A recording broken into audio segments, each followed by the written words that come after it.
The following is a presentation of iRacing on PTR TV. We'd like to thank all of our channel partners for their support. Please like and subscribe to the channel, and we hope you enjoy today's broadcast.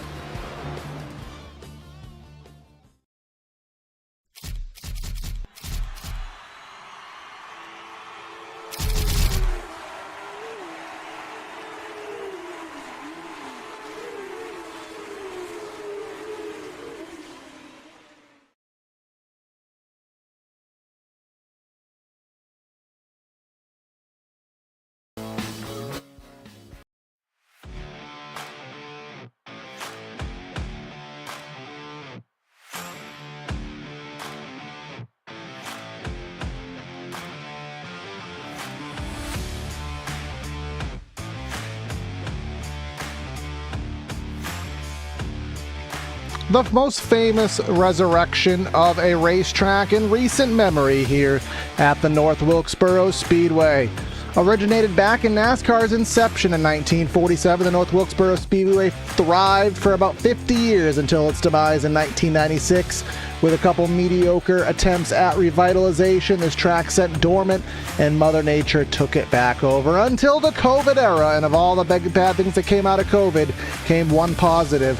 Came a bunch of money, a dream, and the revitalization of a famous North Carolina short track. We've taken here to the All-Star race, we've taken here for some cars, late models, and some other races, but tonight it's the sim racing version, and let's have some eCAR fun. Welcome everyone to PTR TV for today's coverage of the eCAR Late Model Stock Series, race number 5. Here at the North Wilkesboro Speedway, and should be a night full of fun. Again, presented by Precision Spotting.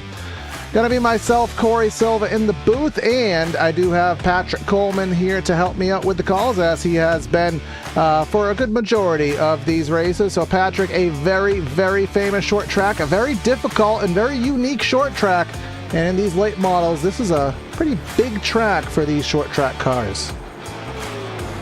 Indeed, and you can even just see the lines here, Corey, where you have seemingly 3 different lanes that you could potentially utilize here around this track. Like you said, this track did get a massive revival during the pandemic, but in terms of overall layout, the layout has stayed pretty much exactly the same since this circuit originally opened in 1947. It's got 14 degrees of banking into the turns and 3 on the straights, with the current fastest real-life lap time of 18 seconds, 0.362, around this 0.625 mile long oval. It should be a fun one here tonight, a bit of a different one compared to some of the tracks we have visited previously. Unlike last week, where walls were practically non-existent, this time, the walls are pretty much right there, so it'll be really interesting to see how this race plays out here tonight. Absolutely. I did take some laps here and some different cars, and I'll tell you, this place is just weird, man. Of course, one half of the track goes uphill, one half of the track goes downhill, which affects how you make each of these corners. And then beyond that, just the banking, even though they did repave this place, they kept a lot of the character. It is kind of a progressive banking, so there really isn't a good line on each side of the racetrack. So you'll see some drivers experimenting, drivers struggling on corner exit, and all that fun stuff.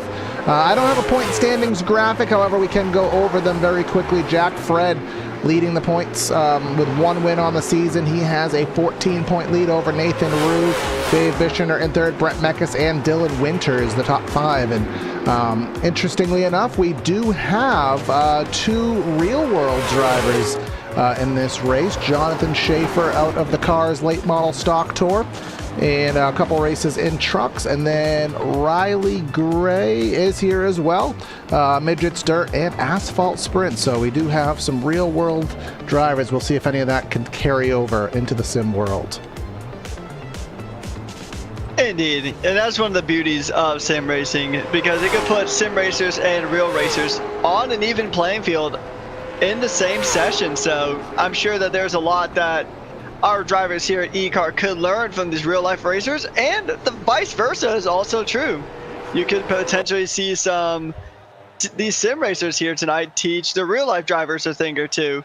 And that's kind of just the beauty of sim racing in general. There's always so many different backgrounds, so many different levels of experience that everybody could just kind of learn from each other. Absolutely the case here. As the timer kicks down, we head down to the grid for the start of tonight's race. Again, like, share, comment, subscribe if you're new to the series. We'd love to have you on board here on our mission to 1,900 subscribers. But let's head down trackside, give you that PTR TV starting lineup here from the famed North Wilkesboro Speedway. Nathan Rhew, if memory serves, did he not win last week? I believe he did. Gets that win out of Asheville, not too far away from here. Brad Carpenter going to roll off in P2. Jacob Snyder in third with Jonathan Schaefer, again, that real-world Cars Tour driver in the Sundrop car in the fourth spot. Dave Bischner in fifth, the Canadian. I bet he's hoping those Blue Jays pull off the World Series. We got Spencer Teal in sixth. Riley Gray, again, the other real-world driver, fresh out of Snowland there in Antarctica. Dylan Winters, our league owner, in eighth. And then rounding out our top 10, we got Steven Rex and then Jack Fred, our points leader. And then taking out the next 10 drivers, we have Jack McKee and Travis Sokup in row number 6, followed by Brett Meckes and Jonathan D. Golden, followed by Brandon Justice, probably my favorite name on this grid here so far, alongside Ronald Cole in row number 8. Jacob Witt, Chris Horton taking up row number 9, and then just behind them is Johnny B. and William Keck. Exactly that, 20 cars even taken to the racetrack here at North Wilkesboro. Should be a good one. 100 laps around this place. Again, open setups, no fast repairs, 100% fuel, so there won't be a stage. There won't be any reason to really pit outside of damage repair. So you should be able to make it to the end here as the lights turn on. And one of the rare night races here on the 2025 eCAR Season 2 campaign. Many of these races have been in the day, but we'll see how it is. All of our league sponsors flipping by on the top right of their screen. So I want to give a thanks to them for what they do to bring this league to you here on iRacing. But Nathan Rhew looking for another win on the season. Brad Carpenter on the outside of the front row from the famed North Wilkesboro Speedway. The green flag is waving, and we are racing. Indeed, we're going to go through the first couple of corners here, and it looks like Jacob Schneider is going to go ahead and try to get some moves here. He's going to go to get one up on Brad Carpenter in that number 31 or number 81 machine, getting a move done, and Brad Carpenter is going to lose another position to David Bikener there in the number 3 in P3 now. You love how those things tend to work out.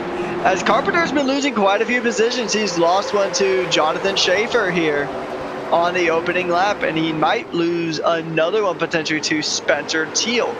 Not exactly the race start that he would have wanted, but it is pretty early stages here in this race. We're only on lap 3 out of 100, and it's going to be a lot of fun seeing how these drivers navigate this very historic circuit. Yeah, I'm just looking here in the back. You see Jack McKee, you see Steven Rex.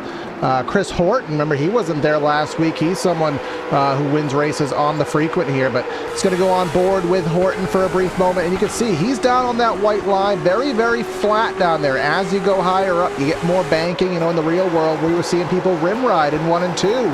In 3 and 4, not so much the case. More preferred to be down there middle bottom with the progressive banking, but I am seeing, again, we've seen this as a trend in this series, Patrick. These tracks are very dirty. These tracks are very rubbered up. And I'm seeing a lot of marbles on the apron and a lot of marbles in that third lane. That will confine these drivers here, as we do have a battle for the lead. Indeed, this is a very tight battle here between Jacob Schneider and Nathan Rhew. He's going to try to stick it around the outside, trying to retake the position there in the Cadillac. He's not going to be successful in this go-around. The number 81 of Jacob Schneider is going to go ahead and make that position stick, and he's going to make Nathan Rhew in the 88 Cadillac try to work for it here. He's going to give it a go, but once again, you don't really have another set of tires to play with here, so you really got to keep your tires from falling off of that cliff, or else it's going to be a tough race for you as we get closer to the end. Oh, no. Riley Gray, our real-world driver, going around off of Steven Rex. And we have a parking lot here on the front straightaway at North Wilkesboro. kind of saw that one happening right before our eyes there, Patrick. Indeed we did. So let's get another look at that right here. Oh, let's go on board and with here Rex. we go. I believe this is him in that number 6 car, correct? That's the 06 Riley Gray. And get down on the bottom of the racetrack, washes up, which is kind of normal on corner exit. You'll wash up the track, and the 28 got clobbered from the back, the 54 car of Jacob Witt. Again, there is a points, rather, to bring up as well. There is a paint scheme competition as well, and Jacob Witt was the most popular one in that regard, but this is not going to do justice to that scheme. Oh, throwing that 54 in the air. Just like he don't care, but he just kept on moving, grooving, and I don't have another lyric to associate after that. But some drivers here in the pits, and again, there was a paint scheme competition going on here, and I was asked to give my input on it. I'm not one for giving personal input because I don't like to bias any more than we have to. I like to be kind of impartial, although I will just kind of give generic opinions, but that number 54 was probably the most popular of all the bunch. You can see there is a pumpkin, I think, on the hood, and I can see the good spec map there. So just given what we've seen, I'm definitely going to put a vote, a check mark in there with that number 54 car.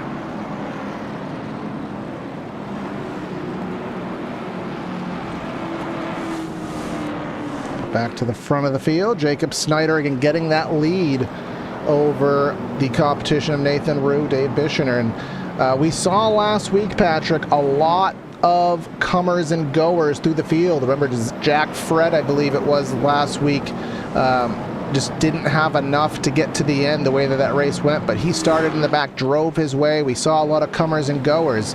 So where you have Snyder driving all the way up to the lead, passing Rhew, makes you wonder, is Rhew trying to save those tires to make sure he has something to race with around lap 80, 90 into the finish?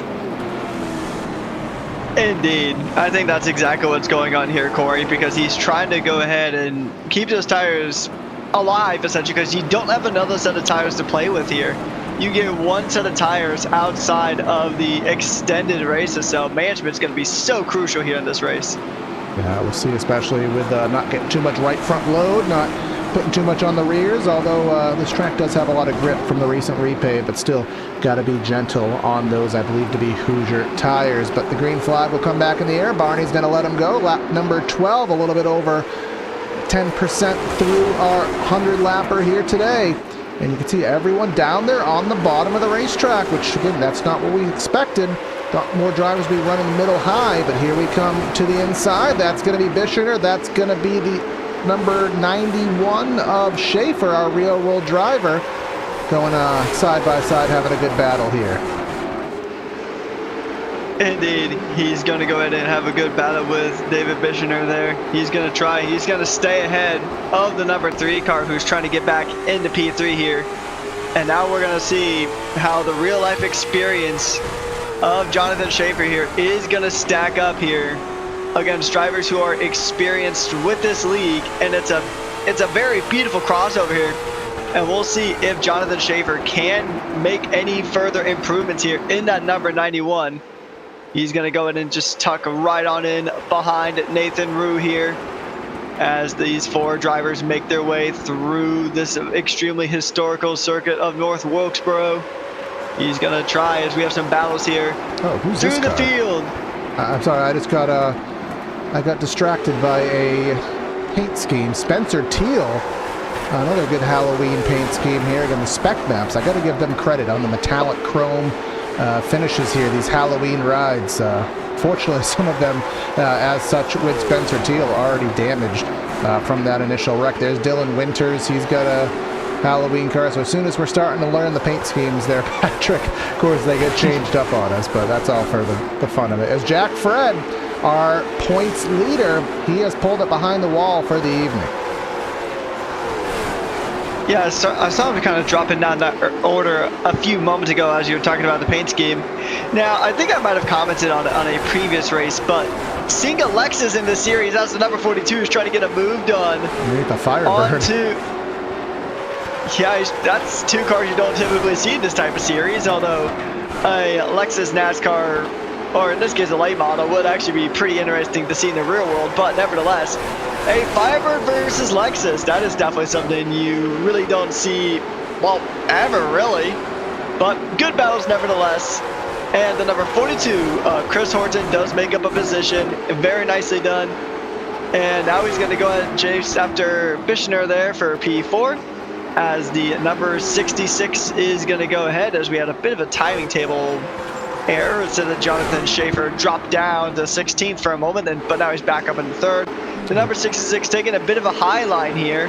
That is Brett Meckies, as we see Jonathan Schaefer still trying to challenge for P2. Yeah, he may have had a connection issue momentarily. That usually throws them all around as they in and out of the world, but he's back here and he's at it with Nathan Rhew. And this will be the challenge here, Patrick, because again, we're at a short track car, at a short track. You think everything's normal, everything's dandy, but these cars towards late models, they run out of power. Usually once the tracks kind of extend over half a mile. There's longer straightaways here. I was on board with a few of them, and they were already hitting the chip. They were running out of power, running out of gear. So that does make passing a little bit more difficult when you don't have enough oomph to get you down the straightaways. Indeed, yeah, because I mean, unless you take a corner significantly better than the car ahead, usually you do need some good element of speed to get these corners, as we see Jonathan Schaefer trying to get a look up the inside of Nathan Rhew. He's going to give it a go another time, and this time it looks like it will be successful, as he is blinking in and out of our plane of existence, but he does get the move done and dusted. Jonathan Schaefer up into P2, and now as just behind them, Chris Horton and David Bishner going out of here, and Alexis is up into P4. He's making some very good overtakes here tonight. Yeah, and I'm very impressed by that, because he's making the bottom of the racetrack work where other drivers aren't. And that is very paramount at a track that is a little bit harder to pass on. If you can make the line, these suboptimal lanes work, that is going to be to your advantage naturally and allow you to get through the field. So we may have a Schaefer versus Horton race here at North Wilkesboro. But here comes, who's that going down on the flat? That's Jacob Witt.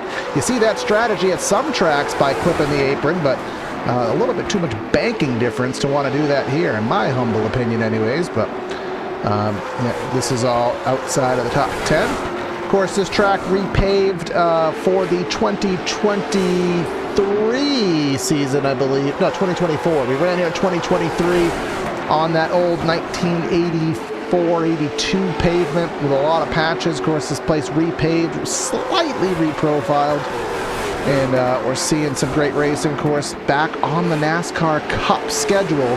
Patrick, I know you're in a lot of different types of motorsport, but very rare you see a track go from literally falling back to Mother Earth to literally revitalized and back on a premier schedule. It's just, it's really a story that very seldom gets repeated.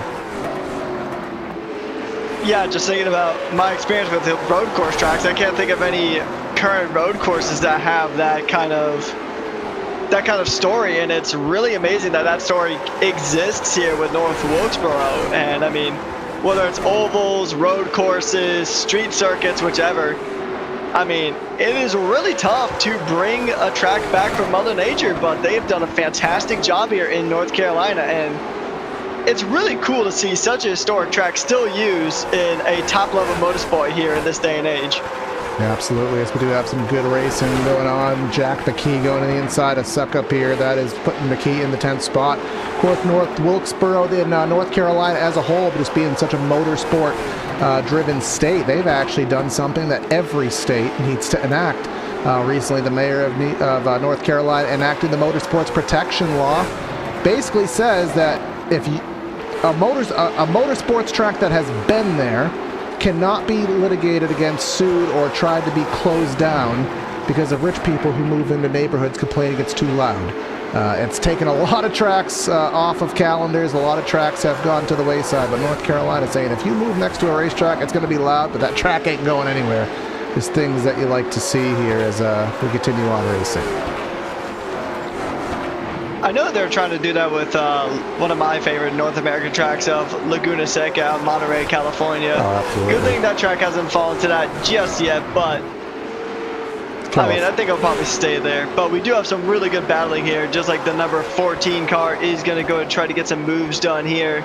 That is Dylan Winters, our league owner and admin, trying to put a move onto Brad Carpenter, who does have a little skirmish with the wall there. He's going to go ahead and try to make this inside line work. He's going to go ahead and give it his all. Dread it, run it, the Batman always arrives, as he's going to go to try to get up the inside here of Brad Carpenter, and it looks like he is going to get the position, but can he make it stick with that Firebird smacking the wall? It might be sooner rather than later that Dylan Winters can make this P6 position stick.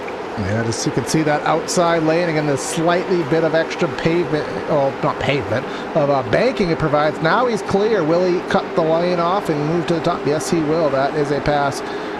Dylan Winters up to 6th, and he'll be racing for that top 5 spot. It's just, there's such a difference, Patrick, in a racer's mind. It's a different stat. Getting a top 10, all well and dandy, but there's a difference. It counts for 1 stat column if you get a top 10. It counts for 2 stat columns if you get a top 5. So when I'm Dylan Winters, when I'm in 6th, I will race like there's $1 million on the line to crack that top 5 if I can. Of course, and even if you're just doing like a casual online race, I mean, these racers all have that competitive spirit. So even you couldn't even put any points on the line, and then you could still see drivers just fighting for the top 5 just because they're eager to prove themselves here. As Chris Horton, who has had a massive drive here tonight, is trying to get a move done onto Jonathan Schaefer here. He's going to go ahead and try. He's going to line it up, try to go for the inside line. Is it going to stick? He's got the momentum. He's got the speed. But does he got the move? It looks like he will, but it's not quite set in stone just yet. He's going to try to use the inside line, using a bit of the apron there, it seems, and it looks like it might have paid off just a little bit. But the high line does seem to be advantageous in some points, but Chris Horton is still trying to make that inside lane work. He's going to try, going to push Jonathan really close to the wall there. Send it. And the move is going to stick right now. Chris Horton's been making his way through the field tonight. Absolutely. Again, the way that this North Wilkesboro Speedway is built and the way the banking is very flat to the bottom in 1 and 2, so it takes a very good car to be able to make that lane stick. 3 and 4 a little bit more normal with the banking progression, so running the bottoms a little bit more, just kind of normal feeling as we have a lap down car. I think that's Johnny B. Yes, it is. But the fact that he can run down there in that first lane and bite in that white line, very impressive. Again, kind of cleaning the marbles off it as well. We didn't talk about the weather here, but I don't know if it's of any significance. 70 air, 78 track temp, about 9 o'clock sim time. We are racing out of June race date, so that is why you can still see a little bit of light on the horizon, even though the lights are on. But Horton, again, he's been a champion in this league, has won many races, and now setting his sights on that race leader. Let's take a look at the lap times. Some pretty quick lap times. I'm only seeing one driver who has got a time in the 18s, and that is Chris Horton there, the number 42 in that Lexus. That's actually not too far off of the official track record set by Kyle Larson in 2024. So, I mean, that's pretty good. He's just about a little over 6/10 off. And of course, if that lap time was in a next gen, of course, they have a lot more power, so and a lot more grip, really, with how wide those tires are. These cars are a lot more old school, which is kind of what makes them fun. Heading back to, just natural racing and thin tires and not pushing the aero. This is racing at its finest here, or in my humble opinion. But Jacob Witt last couple times by. Now we're basically doing a draw here for the battle for the lead. You can see it, 19.9 and 19.8, 0.5 for Schaefer as he starts to fall back. But a couple thousandths here and there is not going to get a significant gap cut into that lead. But you can see it went from 7/10, now it's in the mid-6s, now it's in the mid-5s. So starting to take some chunks out as cross flags halfway here at North Wilkesboro. Indeed, and honestly, just seeing Chris Horn's pace here tonight, I think he's got a really good car under him at the moment, and I know for a fact he's going to give Jacob Schneider a run for his money here, as we are officially entering the second half of this race here at North Wilkesboro Speedway. He's going to go in and try, but Chris Horton is pretty much right behind him, so it's going to be much easier said than done to hold that position, especially because Chris Horton has been so effective on that inner lane. He's been making great use of it here, and it's been paying dividends for him here tonight.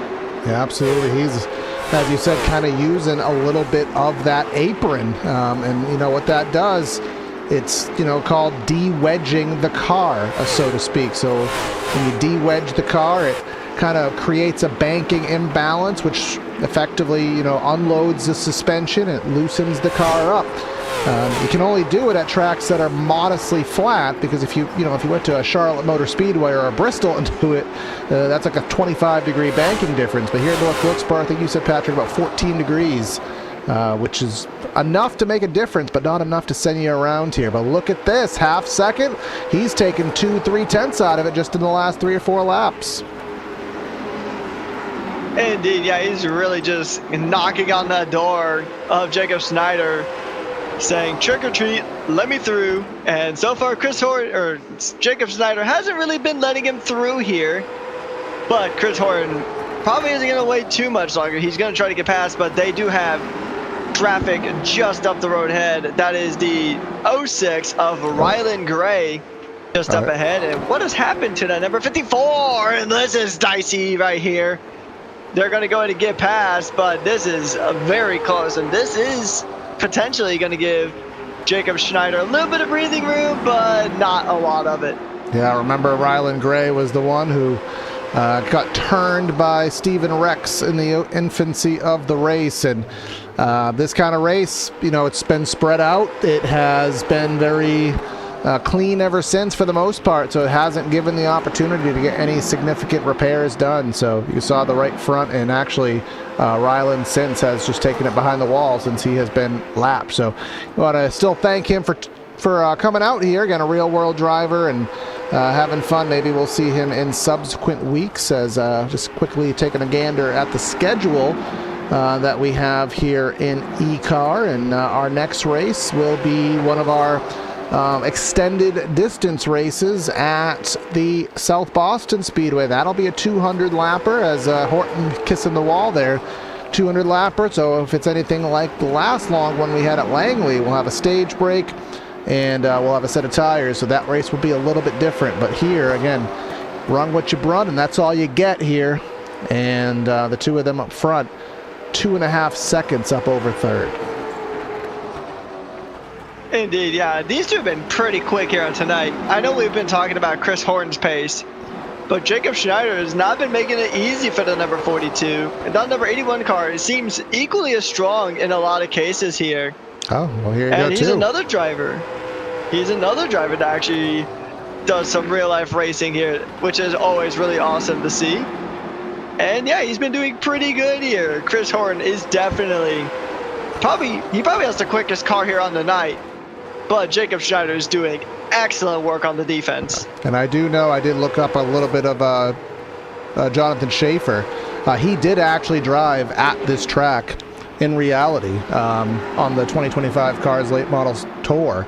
I don't know, I mean, he didn't finish too well, not sure, you know, what the ins and outs of that were, but does have actual experience. So it would be interesting to know how he feels about, you know, the package, the track, and all that fun stuff. But he is certainly one of the most experienced in what exactly we're doing here. But now he's fallen in the clutches of Nathan Rhew. Remember Rhew, he was and is the points leader here. So, but falling back to, not the points leader, the pole sitter. He's looking to be the points leader, but has a little bit of work to do for that. But either way, since he got the pole, race just hasn't gone his way. The other drivers just seem to have a little bit more speed than him. Yeah, he was one of the drivers that didn't exactly have the greatest of starts here.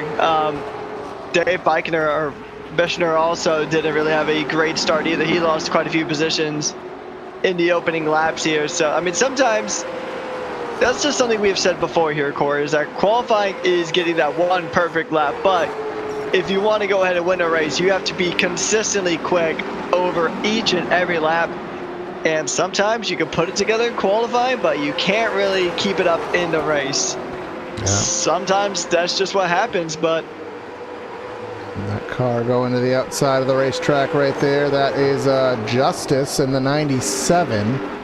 I want him to not blink because he did something very interesting. He is driving a number 54, but he has done virtual duct tape over the number to turn it into a number 97. That is creativity. I wish I had a better zoom in camera angle right now, but that is creativity there, even if not fully it still leaves a lot to be desired, but I'll appreciate that. But either way, look at using the traffic as a pick. That's Jonathan Gold in the 86. That kind of forced the 81 into a suboptimal line, and here comes Horton. Horton looking to the inside through 3 and 4. This is the optimal line through 3 and 4 is on the white line. He's going to get that opportunity. He's going to get side by side, but now I'd give the upper hand to the 81 through 1 and 2. It's easier to run that middle lane, get that run. But look at that 42, even on the suboptimal line, still keeps a good track position. He does, but it looks like Chris Horton is going to go to get the move done. He's got a few inches ahead, but now he's really going to try to make it stick. But Jacob Schneider is not making his job any easier. He's going to contest it with every fiber of that 81's being. He's going to go and try to keep it around the outside. The inside lane does look like it's the quicker lane through here. He gets really close to the wall, but he's got so much speed. Coming out of turn number 4, he's going to try to go ahead and hook it up and try to get this pass back and try to retake the lead. But Chris Horton and Jacob Schneider, there is no quarter given between these guys as they duke it out here as we get closer to the final quarter of this race here. And at every lap that Schneider can keep Horton down there on the bottom is going to help his cause here, as we do have another form of lap traffic. That's Johnny B. Where is he going to go? He's going to do the right thing and, well, put it in the wall, so to speak, but go all the way up top. But Schneider could not maintain, but now he's going to go to the bottom, and we're going to have Golden going around, and we should, and there it is. We have what I believe to be our second caution flag of the race, and that'll put a heat cycle on the tires. That'll get everyone caught up. Maybe let some drivers change, get some damage repaired. No tire changes. But let's go check out what happened to the 86 car. Yeah, let's check it out here. I think, yeah, he just got bit onto the apron, and I think that might have just unsettled the car, but yep, and boop. Just straight into the wall there for the 86. Yeah, once it got sideways, it just was not coming back from it, but this will put us probably on the restart right around 20 to go, and other little nuances of the series. Remember, there are no green-white checkers. There's no overtime at all, so to speak, so we will be finishing at lap 100, so you'll want to make sure that you're ready for that. If caution comes around lap 96, that's going to be the race, which some people complain about, but honestly, I'm perfectly fine with a race under caution. I know I'm kind of in the minority there, but we've seen it happen. I think we saw it happen last week, and hopefully not, but we'll see if it happens again. There goes Justice in the 97/54, getting his lap back for the free pass. Indeed, yeah, we still have some cars going ahead and taking a little extra splash of fuel, maybe fixing some damage if there was any, but there's no other set of tires, so if you come to the pits expecting tires, your pit crew is probably just going to give you a shrug and tell you to move on. So it'll be interesting here, because this is actually going to save a bit of tires here, and the tires are going to have to go through another heat cycle. So we'll see how that play a factor in this race here, as we are just, like you said, going to have about 20 to go.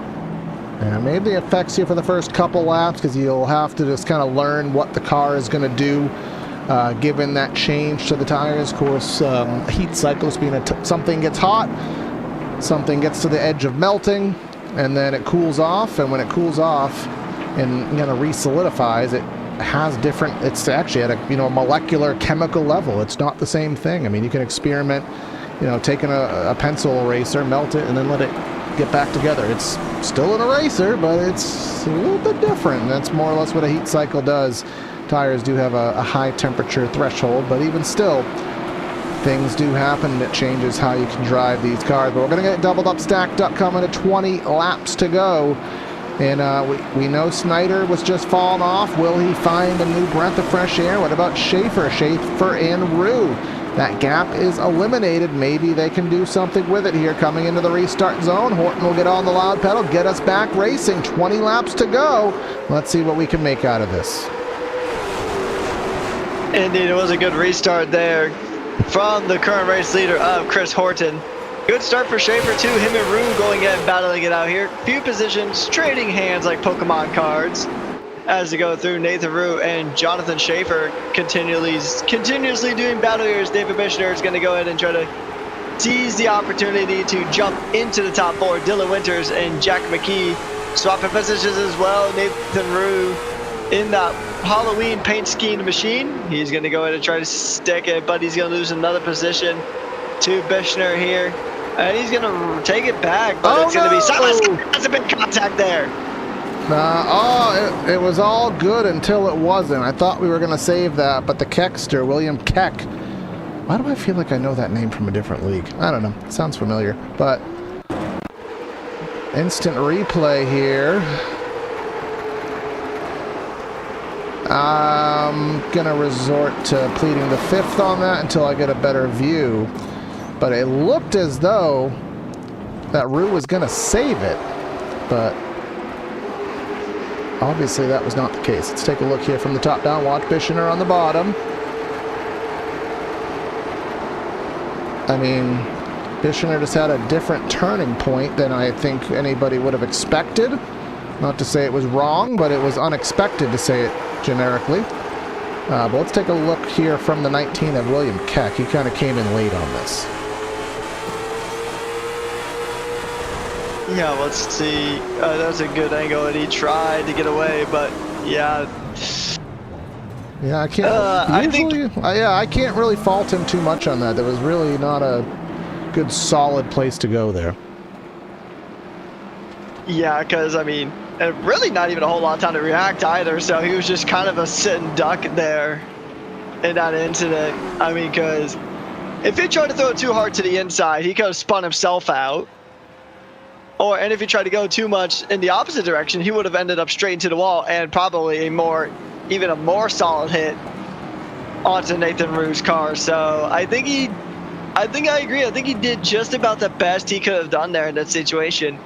Doesn't make it any less unfortunate, but then I'll tell you, I mean, as I'm sure you know, Corey, that's just how the race goes. Yeah, when I'm in those kind of situations, it's one of the scariest things about seeing a wreck in front of you when you're kind of in a pack like that is you can't just react to what you see. You have to react to what you see, but you also have to look left, look right, and look behind you, because if you check up, that's not to say the guy behind you is going to check up. So you're really kind of like in a box of like, what's the least poisonous thing that I can consume right now, and hopefully coming out alive the other side. So, but either way, that gives us 15 coming to 14 laps to go. Gives another opportunity for Snyder. Gives another opportunity for Bishner and Schaefer, as they will be in that third and fourth spot. I mean, take your pick as to what lane is most advantageous right now.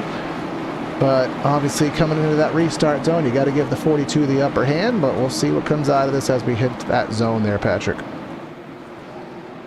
Indeed, as the pace car pulls in, we're about to get racing here with 14 to go. As they cross the line, a good getaway there from Chris Horton. He's going to go ahead and park his car in a good spot to go ahead and keep Jacob Schneider just behind. But how long is Jacob Schneider going to stay behind? We'll just have to see, as Jonathan Schaefer is going to look for a move here potentially. But I think right now this battle for the win is pretty closely between Schneider and Horton, as we see some other battles going on throughout the field. We have Travis Suckup trying to go ahead and get past Dylan Winters there, and just behind him, Jacob Witt is trying to keep a position away from Brad Carpenter and Spencer Teal. And they're going to go through it, a little brush of the wall there, and they are leaving nothing to chance here with under 15 to go. And he saves it. Giving a damaged car everything he has, getting hit by the Kexter there, part 2 in their endeavors, but Rhew would just try to drive a broken car as hard as it can, but now I think he's broken it beyond repair there.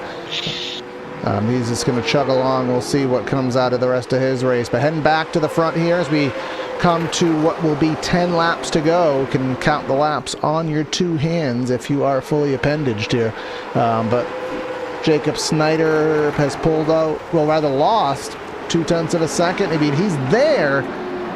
He's only about a car length and a half back, but he's too far back to really do anything that could be a threat without being egregious. Indeed, yeah, he's going to go in and try everything he can, but because if he gets too risky, then that's going to go up to the stewards after the race. But if he doesn't put enough into the risk, then he could miss out on a race win here. So you got to really just pick your moment and try to give it a go. But you know that Chris Horton is not going to make things easy. He's going to do his best to keep that lead and go ahead and extend the points lead he has here in this championship, as Dave Bishner there trying to get a move done on to Jonathan Schaefer. They're going to go ahead and try to give it a go. I think that was Jacob Schneider who had a little bit of a brush to the wall there, just up ahead of these P2 and P3 or P3 and P4 drivers here on the night. With 7 to go, it is still to play for, as Schaefer is now thinking about trying to get a move done on to Jacob Schneider. He's going to try to get on the inside, just not enough room there. So he's going to have to go ahead and tuck in, get right behind 81, and give it a go again here later. Yeah, looking high, looking low. Again, this is the difficult part because they're so equal here, and as the track cools down, everybody has more and more grip. So even though you're sliding, I mean, you're at max speed as it is, so very hard to find that little bit of extra oomph to make the pass. So Snyder hanging on as they drop back a half second over Chris Horton, who's looking to go on his 3rd win of the season. He's won the first. He won at Kern. He won at Langley.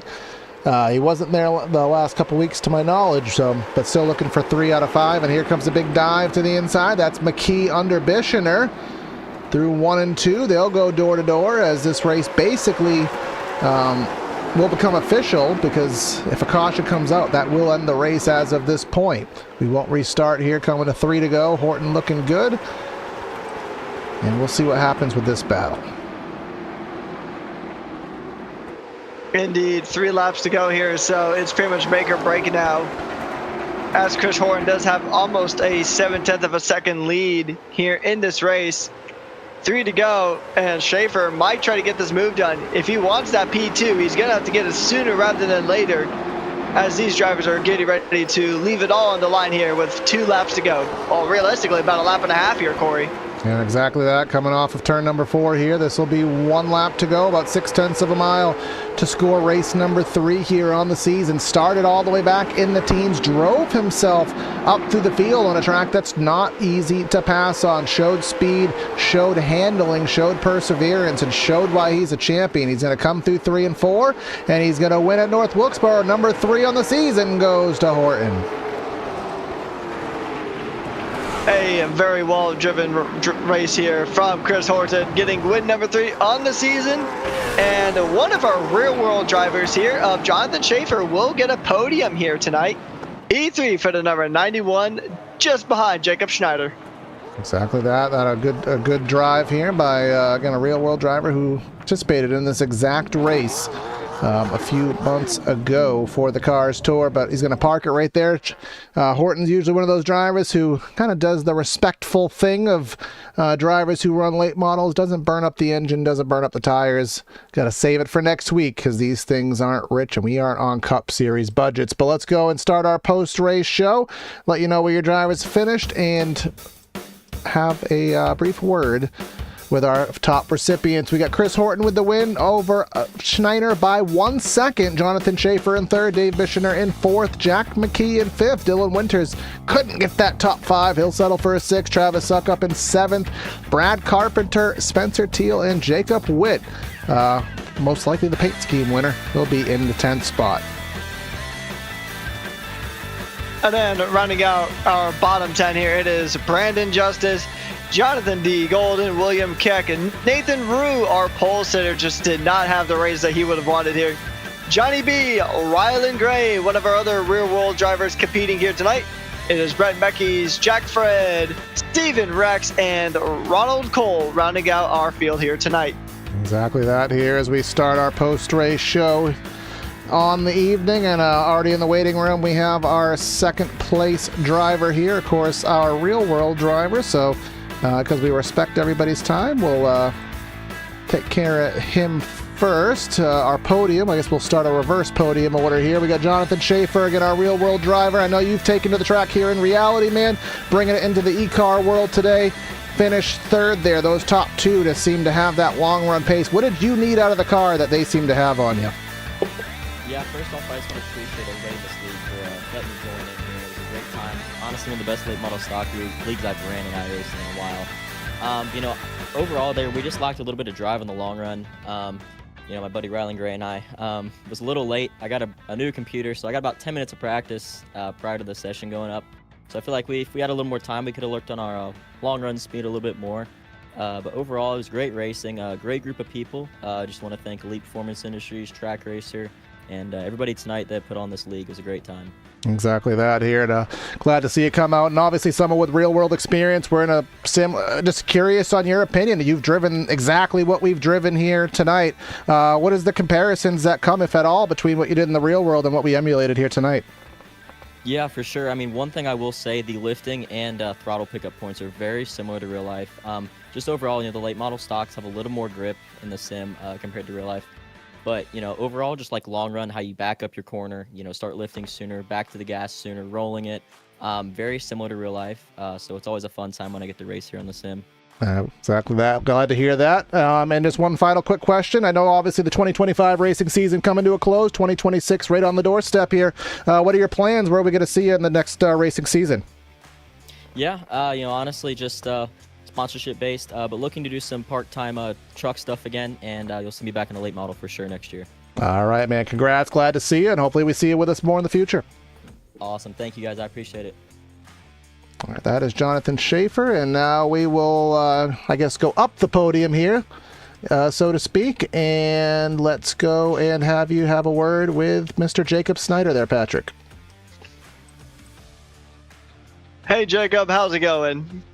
Good. How are you doing, Patrick? Can't complain. It was a fun race here tonight, and there was moments here where it looked like you could have had a win here on the night. Just talk to us here about your experience here tonight.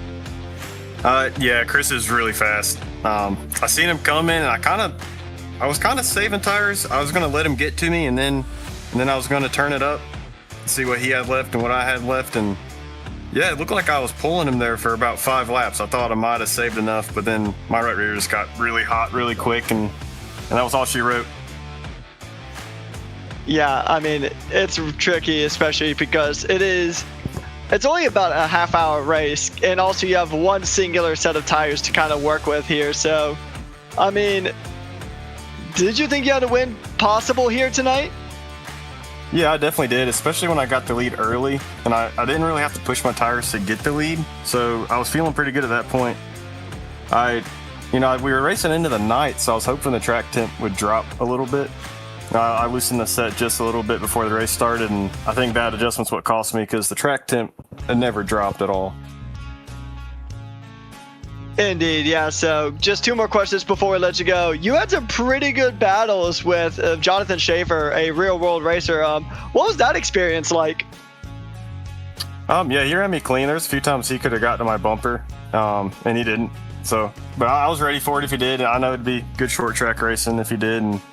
But there at the end, I got just enough of a gap. I think I was safe. But it was good, clean racing with him and Chris up there in the front. All right, so last question before we let you go. It is an extended race at South Boston next week. How confident are you heading into the next extended race? I don't know yet. 200 laps, is it on one set of tires or 2? It's 2. You have an extra set to play with. Okay. Yeah. That's not official. That's going off of Langley's rules, but we're assuming anyways. Okay. I don't know. I'll have fun with it. I don't know what to think about it yet. All right, we'll just kind of have to see how next week goes. But once again, congratulations on the P2, Jacob, and we'll see you next week. Appreciate you guys. All right, now the top of the podium here, we'll go to Chris Horton. Chris, we missed you last week. I think it was Oxford, but coming back with a vengeance here, getting your third win of the season at the famed North Wilkesboro, beating some stiff competition. Just talk about that race, man. Started 18th, had to drive through the field here on a track that's very hard to pass. Yeah, we just slowly worked our way up through the front. I mean, I don't know what it is. Every time I've been to the new Wilkesboro, I've been able to pass really easy, so it just passed them all and just, I don't know who finished second, but he was really hard to pass there. Never really gave me a opening. Yeah, you were doing very impressive things. I know the banking here and how this track's configured. I know 1 and 2, you want to be kind of middle-ish. 3 and 4, you can kind of run the bottom, but you were ripping the bottom on both ends of the track when other drivers can't. Was that like a setup thing, or is that maybe a driving tactic that you kind of taught yourself through experience? I mean, that's just a line that you can use here. It's kind of weird. You never see it in real life using it here, but. Oh, but it works here in the worked here in eCAR. Next week we head to Sobo for one of those longer races, 200 laps. I mean, you're quick everywhere you go. What's the where do you stand on Sobo? Well, I feel like we'll be pretty good. I mean, we just ran SAR there and we had a decent finish. Just tweak on the SAR set and go from there. All right, man. Well, we'll see what you can do. Glad to have you back, and we'll see if you can back it up next week. Yep, thank you. Man, a very few words there, Mr. Chris Horton. But when you're a quick driver, you don't need to back. You don't need a lot of words. You just let your driving do the talking there. But Patrick, a very good race here. Again, a good stout field, and I think only 3 cautions. So these drivers played nice and put on a good one for us. Indeed, and I do want to extend a very special thank you to our real-life racers who took part in tonight's race of Jonathan Schaefer and Rylan Gray. It's always fun to see real-life talent come to the sim world and have a go at it here. And honestly, especially Jonathan Schaefer, he put on a pretty good run here tonight. Yeah, definitely did, and hopefully to see him in the future. And we'll hope to see you as fans here in the future. Again, like, share, comment, subscribe. Looking on our mission to 1,900 subscribers. Need a couple more clicks. Big time here on the channel as we start the month of November, having our big late model race in a few weeks, the All-American 400 that you'll see a lot of these drivers in, I'm sure, as they like to participate in that. So make sure you stay tuned as well. Be live again on Sunday for the Triple Bypass Series as we start off another week of action. So look forward to seeing you along for the ride. That'll be Corey and Patrick signing out of the booth. Have a great night, and we'll catch you next time.